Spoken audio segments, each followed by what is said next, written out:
Now question number 8. Prove that the square region bounded by the curve y square is equal to 4x, x square equal to 4 by x equal 0, which is line x equal 4, y equal 0, y equal 4 can be divided into 3 equal parts. तो सबसे पहले हम curve tracing करेंगे 1 2 3 4 5 6।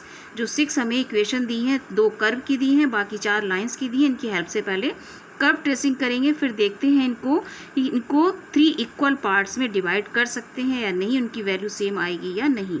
तो let's draw. अब ये हमारे सामने 4 इक्वेशन है, 2 तो पैराबोला की दिख रही हैं, 6 इक्वेशन है, 2 पैराबोला की दिख रही हैं और ये 4 हमारी लाइंस की इक्वेशन। तो सबसे पहले Y square equal to 4x को ड्रॉ करते हैं, जिसका कर्व होता है कुछ इस तरह का। ये हो गया हमारा Y square equal to 4x और एक्स स्क्वायर इक्वल 4y है। तो यहाँ एक्सिस होगी, इसकी बाई एक्सिस होगी, चूँकि पॉजिटिव है तो positive direction by axis positive ऊपर की ओर होता है। तो ये हो जाएगी इसकी इक्वेशन, इसका कर्व हो जाएगा कुछ इस तरह का, ये पोर्शन आएगा, राइट। अब मेरे को चाहिए x इक्वल 0। x इक्वल 0 किसका इक्वेशन होता है? बाई इक्वल बाई एक्सिस का। तो ये बाई एक्सिस हो गई। अब फिर y इक्वल 0, बाई इक्वल 0 किसकी इक्वेशन होती है? x एक्सिस की, यानी कि ये वाली एक्सिस हो गई। फिर x इक्वल 4। x इक्वल 4 का मीनिंग क्या हुआ कि यहाँ पर 1 2 3 4 कहीं भी पॉइंट 4 है। तो सबसे पहले एक काम करूँ स्टूडेंट्स, इन दोनों इक्वेशंस को सॉल्व करके जब पॉइंट ऑफ इंटरसेक्शन निकालते हैं, इन दोनों इक्वेशंस को सॉल्व करने पर जो पॉइंट ऑफ इंटरसेक्शन आएगा वो आएगा 4,4। यानी कि यहाँ से अगर मैं परपेंडिकुलर डालूँ, ये परपेंडिकुलर अगर मैं डालती हूँ डॉटेड लाइन से और बाई एक्सिस पे भी परपेंडिकुलर डालूँ, तो ये इक्वेशन, ये जो लाइन आ रही है ये किसकी इक्वेशन होगी? x equal 4। और ये जो लाइन आ रही है वो हो गई हमारी y इक्वल 4, यानी कि y इक्वल 4, यानी कि यहाँ से यहाँ तक की डिस्टेंस कितनी हो जाएगी? y equal 4। अब ये क्वेश्चन कह रहा है कि इसके 3 पार्ट्स हो गए 1 2 3। तो ये 3 पार्ट्स का एरिया निकालेंगे, क्या वो इक्वल है या नहीं, ये देखना है। क्वेश्चन में कह रहा है ये can be divided into 3 equal parts, इसलिए डेफिनेट इक्वल आएंगे, लेकिन उनकी वैल्यूज़ क्या होंगी वो फाइंड आउट करना है। अब सबसे पहले फाइंड आउट करते हैं A1। अब इसको बहुत ध्यान से देखना, जैसा A1 निकालना है वैसे ही बाकी के निकलेंगे। तो जो A1 वाला जो कर्व है, जो मैंने ग्रीन शेड दिया है, ये कर्व एक्चुअली बन किन की हेल्प से रहा है? एक तो ये हमारा y इक्वल 4, ये डॉटेड लाइन जा रही है वो, और दूसरी ये वाली जो कर्व बन रही है। और ये कर्व हमारी कौन सी है?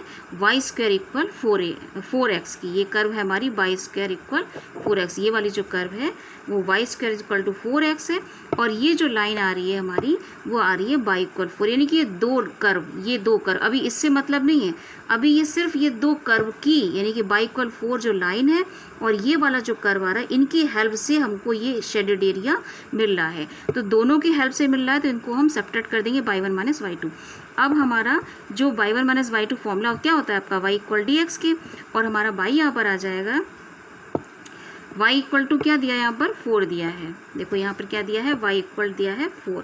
तो मैं यहाँ पर 4 लिख रही हूँ, 4 माइनस, और दूसरा ये वाली जो इक्वेशन आ रही है जी, ये वाली, और इसकी इक्वेशन क्या है? y square equal to 4x।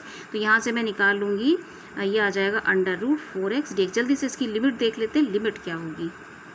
अब देखो ये वाला पोर्शन यहाँ से चला है ना, यहाँ से चला और यहाँ तक पहुँच रहा है ये वाला पोर्शन। तो लिमिट हो जाएगी 0 to 4। तो ये हो जाएगी 0 to 4।